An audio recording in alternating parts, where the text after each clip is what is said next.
In April 2013, a Reddit user posted a seemingly innocuous request for advice on the subreddit r/nosleep, a community known for its chilling tales of horror. The user, who went by the name Nathan, shared that they had started receiving strange, anonymous letters in their mailbox.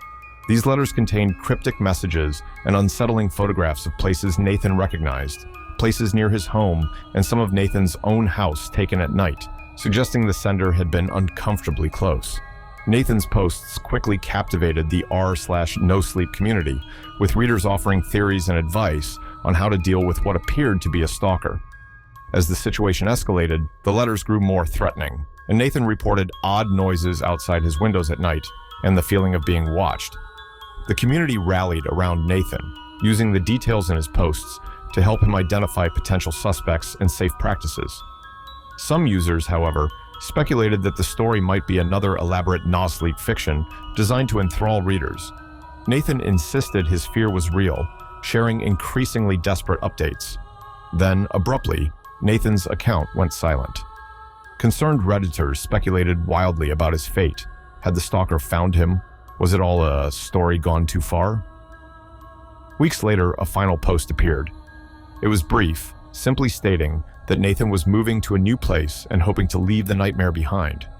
But he offered no explanation for the silence, no evidence of police involvement, or resolution to the stalking. Nathan's story remains a chilling enigma on Reddit. Some believe it was an elaborate hoax, a testament to the storytelling prowess found on NoSleep. Others are convinced of its authenticity, a real-life horror story played out in real time. The truth remains buried, with only the haunting posts as evidence of the terror that gripped one user's life.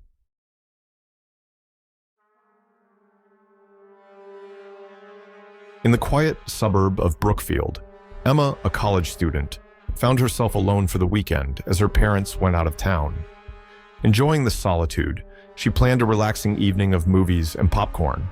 As darkness fell, a storm brewed outside, casting flickering shadows across the rooms and turning the familiar home into a canvas of half-seen shapes and imagined noises. As the clock struck midnight, the power flickered out, plunging the house into darkness. Emma, trying to stay calm, used her phone's flashlight to navigate to the kitchen for candles. That's when she heard it, a faint scratching sound, like nails on wood coming from the front door. Assuming it was just a tree branch in the storm, she ignored it and returned to the living room. The scratching grew louder, more insistent. Heart pounding, Emma mustered the courage to peek through the window next to the door. There was nothing there, yet the scratching continued. Fearing someone might be trying to get in, she dialed the police, her voice barely a whisper as she explained the situation. The operator told her to stay on the line and wait for the police to arrive. As minutes stretched into eternity, the scratching stopped, replaced by a soft, eerie chuckling from somewhere inside the house.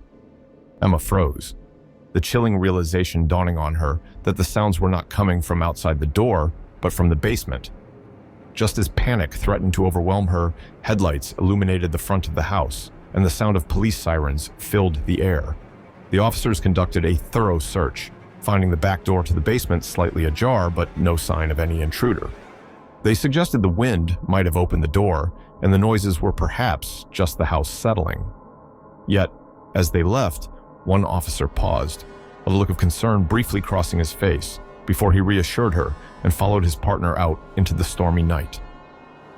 Emma locked the door behind them, her heart still racing, unable to shake the feeling of unseen eyes watching her from the shadows.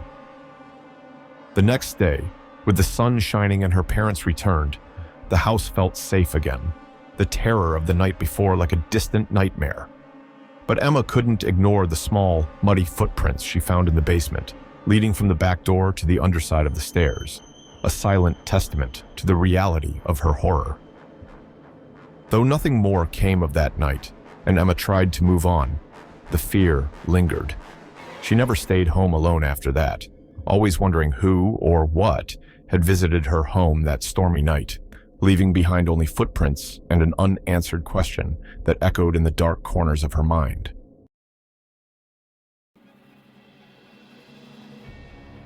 In the summer of 1998, a group of 4 friends embarked on a camping trip in the remote wilderness of the Pacific Northwest, eager for adventure and a break from civilization.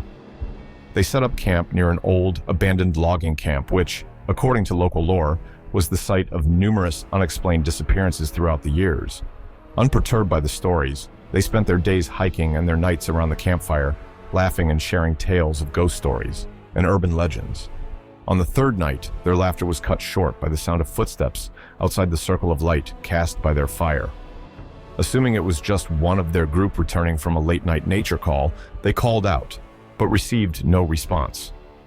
Tension gripped the group as the footsteps continued, circling the campsite, never coming into the light.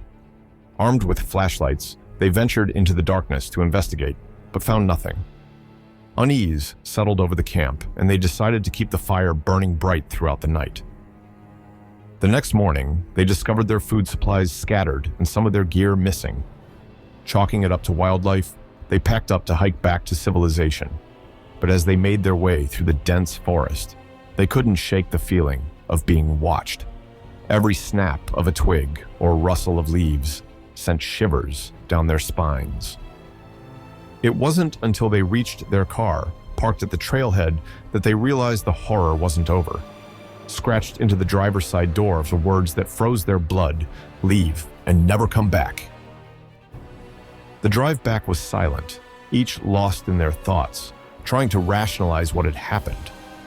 Had they been the victims of a prank, or had they stumbled upon something far more sinister, linked to the disappearances associated with the old logging camp? The experience ended their enthusiasm for remote camping trips, and though they remained friends, they never spoke of that night again. The mystery of what or who had stalked them in the wilderness remains unsolved, a real-life horror story that continues to haunt their memories.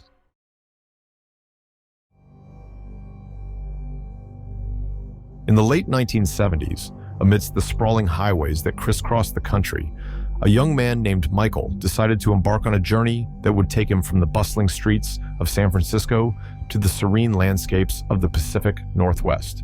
With little money to his name, Michael opted to hitchhike, trusting in the kindness of strangers to guide him to his destination.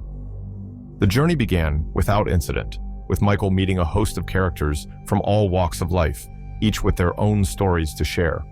It was an adventure, a testament to the spirit of freedom that defined the era. However, as he neared the outskirts of a small, nondescript town in Northern California, the atmosphere shifted. A car pulled over, its driver a middle-aged man with a friendly smile. He introduced himself as Richard and offered Michael a ride to the next town. Grateful, Michael accepted, unaware of the horror that awaited him. As they drove, Richard's demeanor changed. His questions grew more personal, more invasive, and his glances in Michael's direction carried a predatory gleam. Unease settled in Michael's stomach, a silent scream that something was terribly wrong. When Richard suddenly turned off the main highway onto a secluded dirt road, claiming it was a shortcut, Michael's fear escalated into panic. He realized too late that he was not just a passenger, but a prisoner, trapped in the car with a man whose intentions were far from benevolent. In a desperate bid for freedom, Michael waited for the car to slow before making his escape. He threw open the door and rolled out onto the dirt road, running into the dense forest that bordered the path, Richard's enraged shouts fading behind him. For hours, Michael ran, his body pushed to its limits, until he stumbled upon a gas station. The attendants, seeing his disheveled state and terror-stricken eyes, called the authorities. Michael's ordeal was over, but the scars of that day would linger. Richard was never caught.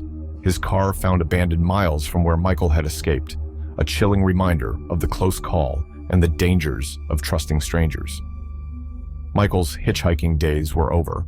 The open road now a corridor of potential nightmares, each vehicle that passed a reminder of what could have been.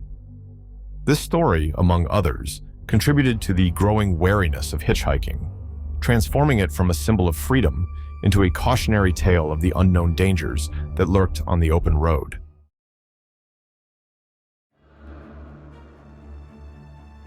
Shadows of obsession.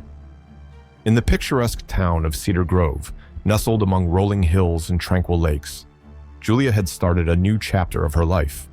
She'd moved there to escape the suffocating grip of her past, specifically to flee the shadows cast by Alex, her ex-boyfriend, whose love had twisted into something dark and controlling. Cedar Grove, with its promise of anonymity and peace, seemed like the perfect refuge.